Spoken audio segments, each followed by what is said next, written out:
Scalar matrix. Scalar matrix की definition जब हम करेंगे हम स्टार्ट लेंगे आ diagonal matrix.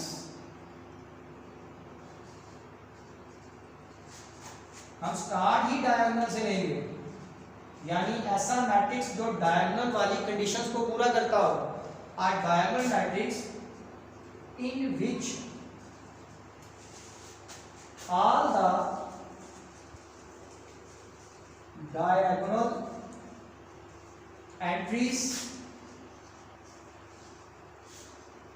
are same if known as scalar matrix। यानी पहली बात जो आपने ज़हन रखनी है कि स्केलर तभी होगा जब पहले वो डायगोनल होगा। डायगोनल की कंडीशन पहले सेटिस्फाई करेगा तो फिर स्केलर की बात होगी। डायगोनल की कंडीशन क्या है? स्क्वायर मैट्रिक्स हो, नॉन डायगोनल सारी जीरो हो और डायगोनल में से कम कोई एक ऐसी हो जो जीरो ना हो। ए मैट्रिक्स है, फर्ज करें 1 7 6 ले लें 6 0 0 3, ये डायगोनल है। इसमें देखिए ये डायगोनल एंट्री जो है वो नॉन जीरो है और जो अदर डायगोनल एंट्रीज है नॉन डायगोनल एंट्रीज वो जीरो है, ये डायगोनल है।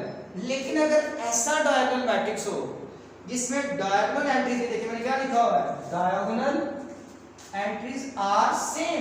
अगर ये सेम हो जाए, अगर यहाँ 6 है तो यहाँ पर भी 6 ही है तो ये डायगोनल, इसमें नॉन डायगोनल एंट्री जीरो नहीं है, नॉन डायगोनल जीरो, तो डायगोनल तो है ये। लेकिन अगर ऐसा डायगोनल मैट्रिक्स जिसमें डायगोनल एंट्री जो है वो सेम हो, एक जैसी हो, तो फिर वो डायगोनल नहीं कहलाएगा। अब उसका एक नया नाम आ जाएगा जो हमको होगा स्केलर मैट्रिक्स।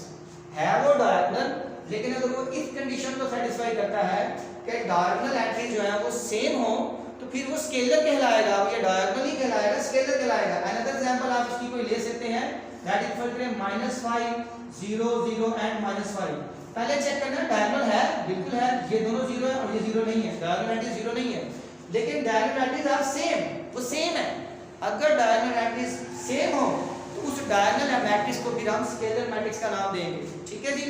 अब इसी से रिलेटेड जो हमारी अगली डेफिनेशन है दैट इज आइडेंटिटी मैट्रिक्स, जो कि आज के टॉपिक की हमारे लेक्चर की लास्ट जो है वो डेफिनेशन है identity matrix.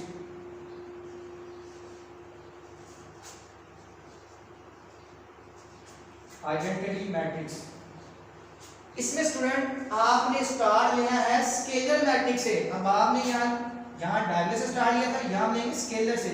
Uh scalar matrix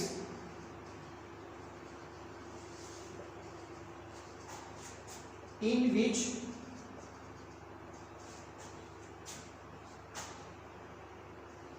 all the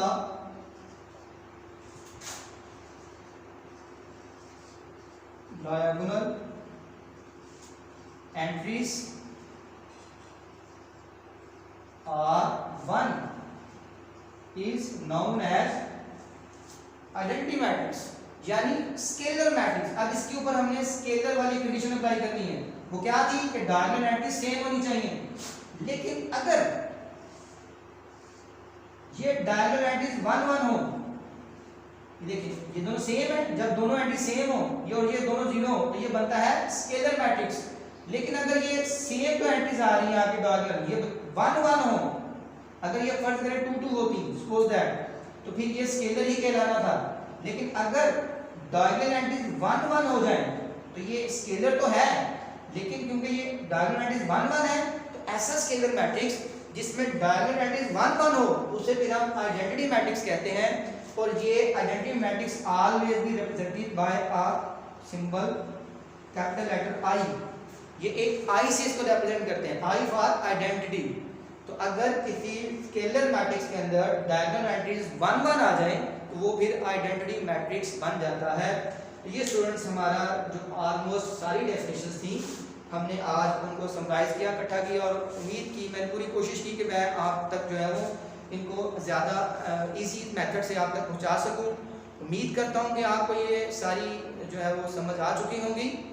अब अगर आपको ये सारी समझ आ गई है तो इंशाल्लाह ताला आप इस पोजीशन में हैं कि आप अगर खुद ही अगर एक्सरसाइज 1.2 को सॉल्व करना चाहें तो तो आप उनको इजीली सॉल्व कर लेंगे एक्सरसाइज को।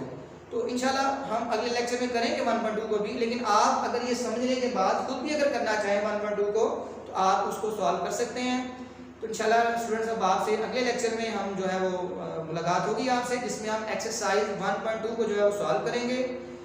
स्टूडेंट्स जो न्यू हमारे स्टूडेंट्स हैं, जो जिन्होंने अभी तक हमारे चैनल को सब्सक्राइब नहीं किया, तो उनसे रिक्वेस्ट है स्टूडेंट्स कि हमारे चैनल को सब्सक्राइब करें और बेल आइकन का बटन जो है वो ज़रूर दबाएं, ताकि हमारे जितने भी लेक्चर्स हैं वो आप तक बर वक्त पहुँच सकें। इंशाल्लाह अगले लेक्चर में आपसे मुलाकात होगी, तब तक के लिए आपसे इजाज़त चाहूँगा। अल्लाह हाफिज़।